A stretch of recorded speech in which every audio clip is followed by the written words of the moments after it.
I'm Antonio Zamora. Antonio Zamora the fourth, from all the way from Chapala, Mexico. My father's from Mexico. My, growing up with my father, I learned a lot about nature because he's a landscaper and he does a lot of work outside. And through this, in my late 20s, I began realizing what were, in my late 20s, I was like a vagabond, just trying to figure out what the world is about, And through that journey, I began realizing what were banks, what were like powers of oppression, and fossil fuel companies, and all these things. And through that, I began realizing how to take action, and nonviolent direct action for climate justice is where I really just had immense inspiration for community building, connecting with diverse communities, and seeing how we can all work together. If it wasn't for like Zarna, emotional labor, I wouldn't have a lot of insight through what I'm doing right now at all. And especially Derek, I just want to say that right now, like, when I met you, you were like, yeah, I'm gonna go do this bicycle thing, or did it, and I was like, yeah, this is what climate direct action looks like, trying to see what the world's about and connecting people along the way. I had a better written thing, but I'm actually really highly, vulnerable and tender right now because I've been going through a lot of waves reversed at me right now. So if I seem offbeat, I'm sorry about that. When Shell No came about back in 2015, that is when I really began to see how another world is possible. When I saw indigenous communities rising up, leading direct action through the flotilla in 2015, that was like the most magical experience on water I've ever had. And I walk away feeling that everywhere I go and things like that. So I just want to say thanks again for everyone coming out, and FTPO for organizing this great event while I'm in Portland as a CSO, community support organizer, doing the stuff I'm doing back at the home front in Portland. And I would like to introduce a really awesome project I'm working on right now.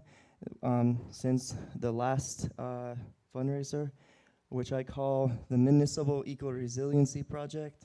I don't really identify with one movement because I'm a protest organizer. I deal with protest politics, and through that experience, I've noticed there's a lot of things that we deal with as activists and community members because we're precarious in a dystopian municipal area. The Municipal Resiliency Project is a concept I come up with to expand grassroots activism, supporting municipal movements in the city, and building community power through social ecology and agriculture in the city. These are goals I have right now, so I'll read a couple off. Create a diverse CSA program in an urban area with various organizations as part of a shared project toward building a coalition for food sovereignty and climate justice. Homestead with comrades at their community homes or in their backyards to grow food for municipal eco-resiliency. Support community gardens and urban farms with labor and organizing, and connect them to be part of the Municipal Eco-Resiliency Project, aka MERP. Create vegetable oil to fuel community building, grassroots justice, and aid struggles far outside of Portland. Organize and implement educational programs about municipal eco-resiliency, know your rights, growing food, climate justice, alternative urban living, and artful activism. Build more than one greenhouse in 2020. That's my actual goal. So really just try to expand greenhouses throughout the whole city to change the agricultural system from within the municipal area to aid struggles throughout the Northwest at the beginning.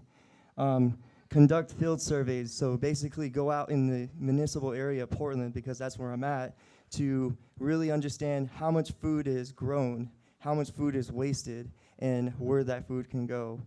In the city of Portland, there's actually about 50 tons of unharvested food, which can go to various places that are doing work, even students and so forth.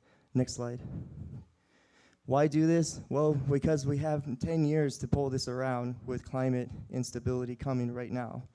And as you move forward to the next slide, the worst, the most crop grown in the United States is the lawn. We over water this. It's a waste of water, and we need to begin using every lawn possible to meet the scale of climate instability and the things that come with it right now. This needs to happen very fast, unfortunately. So, yeah, next slide. Yeah, I recently learned when you rake up leaves, for example, you kill off the migration of butterflies, birds, and so many other, symbiotic relations in nature. So we need to figure this out through a municipal social ecology approach rather than kind of just redundantly showing up for activism in general. Next slide. So yeah, as the future moves on, the work we have to do is this, in my opinion, more, and trying to get our community members, at least where I'm at, to support this. And I'm really hopeful you all would really would like to talk about MERP more, the Municipal Eco Resiliency Project. Thank you. Yeah.